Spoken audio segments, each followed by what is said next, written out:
வணக்கம் ஃப்ரெண்ட்ஸ். நம்ம channel name வந்து பார்த்திங்கன்னா Tamil fitness and body building தமிழில். நம்ம நோக்கம் என்னென்னா உடற்பயிற்சி முறைகளை நம்ம தாய்மொழியாக தமிழில் எல்லாத்துக்கும் சொல்லிக் கொடுக்கணும் அப்படிங்கிறது தான். நம்ம தொடர்ச்சியாக பாடி பில்டிங் டெக்னிக்கும் உடற்பயிற்சி முறைகளை ஒவ்வொரு வீடியோவாக போட்டுட்ருக்கோம். நம்ம சேனலை சப்ஸ்கிரைப் பண்ணாதவங்க சப்ஸ்கிரைப் பண்ணுங்கள். எனக்கு நிறையா வியூஸ் வந்தால் தான் வந்து பார்த்திங்கன்னா எனக்கு புது புது விஷயங்கள்லாம் நிறையா நம்மக்கிட்ட இருக்குது. அதெல்லாம் உங்களுக்கு இந்த ஊடக வழியாக சொல்கிறதுக்கு எனக்கு ஒரு இன்ட்ரெஸ்ட்டாக இருக்கும். நம்ம சேனலை சப்ஸ்கிரைப் பண்ணுங்கள், ஃப்ரெண்ட்ஸுக்கு ஷேர் பண்ணுங்கள், அவங்களையும் சப்ஸ்கிரைப் பண்ண சொல்லுங்கள். இன்றைக்கி நம்ம பார்க்க போகிற மசில் நேம் வந்து பார்த்திங்கன்னா காஃப் மசில். தமிழில் ஆடு தசைன்னு சொல்லுவாங்க, பாடி பில்டிங் மொழியில் வந்து கெண்டைக்கால்னு சொல்லுவாங்க. எக்ஸசைஸ் நேம் வந்து பார்த்திங்கன்னா ஸ்டாண்டிங் காஃப் ரைஸ். அதுக்கு முன்னாடி இந்த காஃப் மசிலை பற்றி சில விஷயங்கள் நம்ம சொல்கிறோம், நோட் பண்ணிக்கோங்க.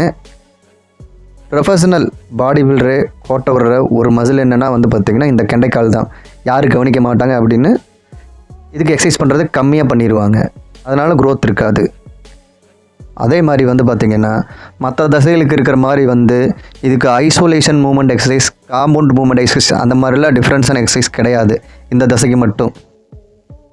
ஏன்னா நம்ம நடக்கும்போதே வந்து இந்த மசில் ஆல்ரெடி வார்ம் அப்பில் தான் இருக்கும். அதனால் இந்த மசிலுக்கு வந்து பார்த்திங்கன்னா மசில் டெவலப் பண்ணுறது ரொம்ப ரொம்ப கஷ்டம், க்ரோத் பண்ணுறது ரொம்ப ரொம்ப கஷ்டங்க.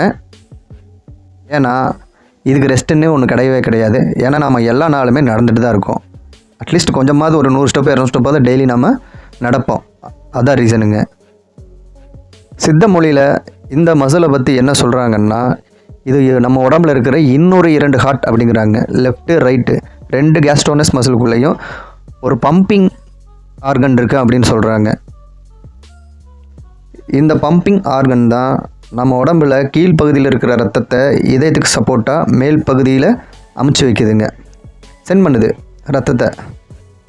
இந்த மசில் சரியாக ரத்தத்தை வந்து பார்த்திங்கன்னா சென்ட் பண்ணுறனால தான் இதயத்துக்கு வந்து பார்த்திங்கன்னா ஸ்ட்ரகிள் கம்மி, இதையும் ஸ்மூத்தாக ஃபங்க்ஷன் ஆகுங்க. இந்த மசில் நல்லா ஃபங்க்ஷன் ஆச்சுன்னா.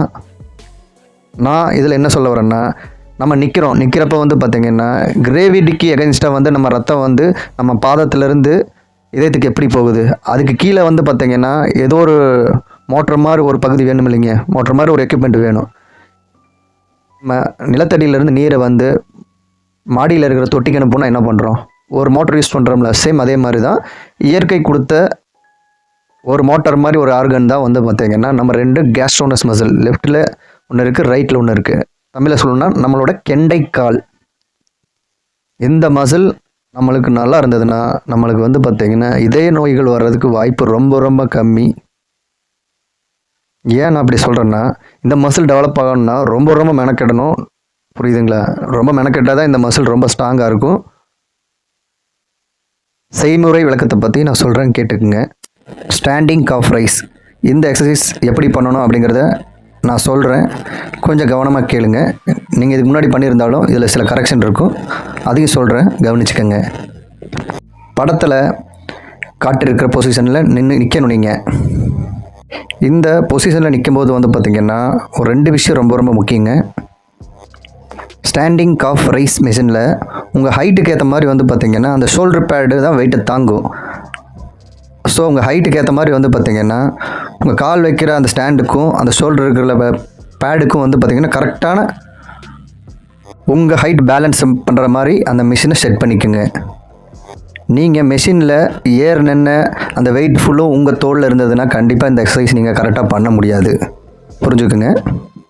ஸ்டாண்டிங் காஃப் ரைஸ் அந்த ஃபுட் ரெஸ்டரில் வந்து பார்த்திங்கன்னா உங்கள் கால் வந்து ஃப்ளாட்டாக இருக்கணும். நான் என்ன சொல்கிறேன்னா, அந்த ஸ்டாண்டு மாதிரி இருக்கும், நீங்கள் ஏறி நிற்கிற ஸ்டாண்டு மாதிரி இருக்கிற அந்த ஃபுட் ரெஸ்ட்டில் உங்களோட கால் வந்து கரெக்டாக பாதம் வந்து ஃப்ளாட்டாக இருக்கணும். மேக்ஸிமம் வந்து பார்த்திங்கன்னா உங்கள் முன்கால் மட்டும்தான் வந்து நம்ம விரல் இருக்கிற பகுதி மட்டும்தான் அந்த இடத்துல வைக்கிற மாதிரி இருக்கும். ஸோ இந்த எக்ஸசைஸ் எப்படி பண்ணணும் அப்படிங்கிறத சொல்கிறேன். ஃபஸ்ட்டு வந்து பார்த்திங்கன்னா உங்கள் முன் பாதங்களோட சப்போர்ட்டில் அப்படியே உங்கள் குதிகாலை வந்து கீழே இருக்குங்க. மேக்ஸிமம் எவ்வளோ ஸ்ட்ரெச் பண்ண முடியுமோ பண்ணுங்கள். இந்த டைமில் உங்களோட முன்பாதம் வந்து பார்த்திங்கன்னா கரெக்டாக பேலன்ஸ்டு சீட்டாக இருக்கணுங்க. கரெக்டாக பேலன்ஸாக சீட்டாக இருந்தால் தான் நீங்கள் கீழே வலிக்கி விழுக மாட்டீங்க, இல்லை உங்கள் கால் முன்கால் வந்து பேலன்ஸ் இல்லாமல் கீழே வலிக்கி வராது. இது ரொம்ப ரொம்ப முக்கியம். பேலன்ஸாக நிற்கணுங்க. கீழே நீங்கள் முன்காலிலேருந்து உங்கள் பின்பாதங்களை வந்து கீழே கொண்டு வரும்போது வந்து பார்த்திங்கன்னா ரொம்ப மெதுவாக கொண்டு வந்தீங்கன்னா தான் அந்த காஃப் மசில் வந்து பார்த்திங்கன்னா லேட்ரல் மசிலும் மீடியல் மசிலும் நல்லா ஸ்ட்ரெச் ஆகுங்க. நான் என்ன சொல்கிறேன்னா, கேஸ்ட்ரோனஸ் லேட்ரல், கேஸ்ட்ரோனஸ் மீடியல், இந்த 2 மசிலும் கரெக்டாக ஸ்ட்ரெச் ஆகுங்க. இப்படி கீழே இறங்கினதுக்கப்புறம் உங்கள் மூச்சை வந்து நல்லா இழுத்து ஒரு 2 செகண்ட்ஸ் நிறுத்துங்க. நிறுத்திட்டு உங்கள் முன்னங்கால் இருக்கு இல்லைங்க, விரல் இருக்கிற பகுதி நல்லா அமுத்தி ப்ரெஸ் பண்ணி நீங்கள் ஷோல்டரில் வச்சுருக்கிற அந்த வெயிட்டை பேலன்ஸ் பண்ணி உந்தி மேலே கொண்டு போங்க. இதுவும் மெதுவாக பண்ணணும். பண்ணிவிட்டு போய் மேலே ஒரு 2 செகண்ட்ஸ் நிறுத்துங்க. நிறுத்திட்டு நியூட்ரலுக்கு வரும்போது வந்து பார்த்திங்கன்னா, நியூட்ரல்னால் நம்ம பார்த்த சமமாகிறது. நியூட்ரலுக்கு வரும்போது மெதுவாக இறக்கும்போது வந்து பார்த்திங்கன்னா உங்கள் மூச்சை வந்து ப்ரீத் அவுட் பண்ணுங்கள். இப்படி நீங்கள் ஒரு டைம் பண்ணுறது வந்து பார்த்திங்கன்னா ஒரு ரெப்ஸ் கவுண்ட்டு. இதை விட ரொம்ப ரொம்ப முக்கியமான விஷயம் என்னென்னா வந்து பார்த்திங்கன்னா, எவரேஜாக நீங்கள் ஒரு 50 கிலோ இருக்கீங்கன்னா உங்கள் ஒவ்வொரு காலுக்குமே 50 கிலோ தூக்குற சக்தி இருக்கும். புரிஞ்சுக்குங்க. எப்படின்னா, நீங்கள் ஒரு காலை தூக்கிட்டு நிற்கும்போது உங்கள் பாடியோட டோட்டல் வெயிட்டை வந்து பார்த்திங்கன்னா ஒரு கால் தான் தாங்கும். இது 2 காலுக்குமே பொருந்துங்க. ஸோ உங்கள் 2 காலுக்கு சேர்த்து தூக்குற பேலன்ஸ் வெயிட் வந்து பார்த்திங்கன்னா 100 கிலோ. நீங்கள் 50 கிலோ இருந்தீங்கன்னா உங்களோட கெப்பாசிட்டி 100 கிலோ காலுக்கு மட்டும். இப்போ நார்மலாக வந்து பார்த்திங்கன்னா 50 கிலோ இருக்கீங்கன்னா பாதி வெயிட்லேருந்து நீங்கள் ஸ்டார்ட் பண்ணலாம். ஒர்க் அவுட்டு டச்சில் இருக்கிறவங்க வந்து பார்த்திங்கன்னா ஒரு 20-25லேருந்தே டச் பண்ணலாம். புதுசாக பண்ணுறவங்க வந்து பார்த்திங்கன்னா ஒரு 10-15 ஸ்டார்ட் பண்ணுங்கள், நல்லது. அதே மாதிரி வந்து பார்த்திங்கன்னா ஒரு 4 செட்டு 15 ரெப்ஸாக வந்து பார்த்திங்கன்னா ஒரு 4 செட் அடிங்க. கொஞ்சம் ஒர்க் அவுட்டில் டச் இருக்கிறவங்க வந்து பார்த்திங்கன்னா ஒரு 8 செட்டு வரைக்கும் செய்யலாம் இந்த எக்ஸசைஸை. இல்லை முக்கியமாக நம்ம கவனிக்க வேண்டிய ஒரு விஷயம் இருக்குங்க, தெரிஞ்சுக்கங்க சொல்கிறேன். பாயிண்ட் நம்பர் 1, இந்த எக்ஸசைஸ் பண்ணும்போது வந்து பார்த்திங்கன்னா கால் முட்டியை கண்டிப்பாக பெண்ட் பண்ணக்கூடாதுங்க. பெண்ட் பண்ணிங்கன்னா வெயிட்டோட ப்ரெஷரில் முட்டிக்கு போகுங்க, முட்டி வெளியே எடுக்கிறதுக்கு நிறைய வாய்ப்பு இருக்குது. பாயிண்ட் நம்பர் 2 என்னென்னா வந்து பார்த்திங்கன்னா, காலில் 2 மசில் அப்படி இருக்கிறனால வந்து பார்த்திங்கன்னா 2 வேரியேஷனில் பண்ணலாம்.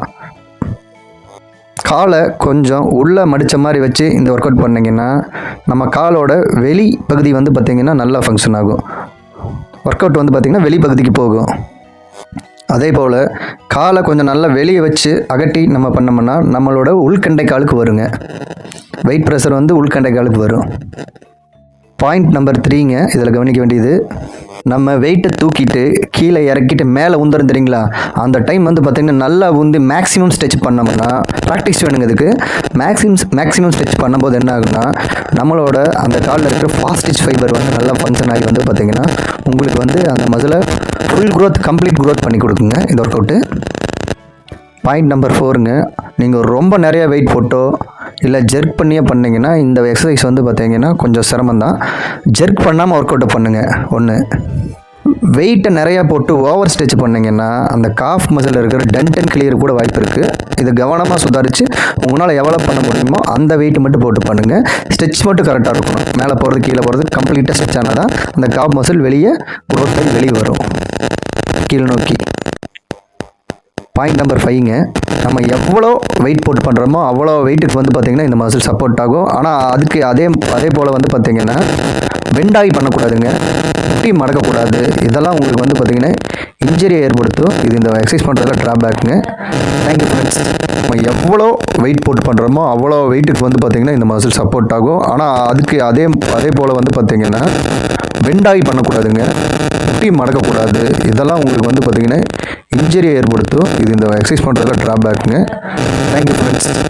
எவ்வளோ வெயிட் போட்டு பண்ணுறோமோ அவ்வளோ வெயிட்டுக்கு வந்து பார்த்திங்கன்னா இந்த மசில் சப்போர்ட் ஆகும். ஆனால் அதுக்கு அதே போல் வந்து பார்த்திங்கன்னா பெண்டாகி பண்ணக்கூடாதுங்க, முட்டி மடக்கக்கூடாது. இதெல்லாம் உங்களுக்கு வந்து பார்த்திங்கன்னா இன்ஜரியை ஏற்படுத்தும். இது இந்த எக்ஸசைஸ் பண்ணுறதுல ட்ராபேக்குங்க. Thank you friends.